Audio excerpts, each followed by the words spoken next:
We begin tonight with a former quarterbacks coach for the University of Michigan football program appearing in federal court. We caught up with Matt Weiss, leaving court today after posting bond. He is accused of hacking the private accounts of thousands of student athletes. Yeah, two former student athletes filing a lawsuit today against Weiss, U of M, and the database in question. The suit alleging they failed to protect thousands of people whose privacy was illegally invaded. Weiss accused of illegally accessing and downloading female students' photographs and videos in a scheme the feds say lasted nearly a decade. 7 News Detroit reporter Randy Wimbley joining us now from federal court following this disturbing case. Randy? Matt Weiss stood before a judge for the first time since being indicted last week on more than 20 counts that could land him behind bars for several years.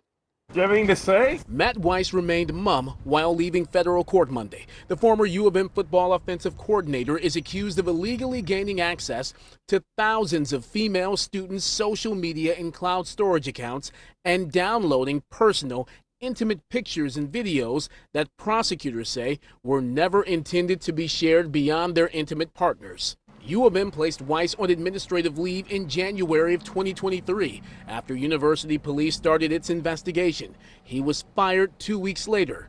U of M declined to comment, referring all questions to the U.S. Attorney's Office. The feds say Weiss hacked into a database of student athletes at more than 100 colleges and universities that was maintained by Keffer Development Services, a third-party vendor. Getting access to this information for just average people is not easy, but him having access to this database definitely can make it easier. Cybersecurity expert Kevin Neither. Him having access to that is step one, but step two took effort to link everything together, took effort to get access to email addresses and do forgot passwords and linking those things together. I mean, that sort of work in the background does take a lot of time and effort to do. It's nothing you stumble across. It is something that you have to be extremely intentional about doing. Now, a former U of M gymnast and a soccer player are suing Keffer, Weiss, U of M, and its Board of Regents, saying the recklessness and negligence and misconduct of the regents, the university, and Keffer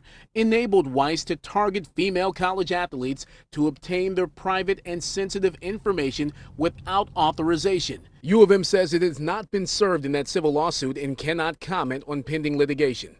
Acting U.S. Attorney Julie Beck charged Weiss with 14 counts of unauthorized access to computers, each carrying a max penalty of 5 years in prison, and 10 counts of aggravated identity theft, each carrying a mandatory penalty of 2 years in prison. The government's got a case to prove, a tough case to prove, but on the other hand, they've been investigating this a long time. I'm personally familiar with the U.S. attorney who's prosecuting this case, and I can say that he is a very smart, very talented attorney, and I think that Mr. Weiss has a problem. We reached out to Keffer Development Services for comment, no response. As part of his bond conditions, Weiss has to surrender his passport and allow the court to install network monitoring software on his devices and at his home to keep tabs on his internet usage. I'm Randy Wimbley, 7 News Detroit. Thank you, Randy.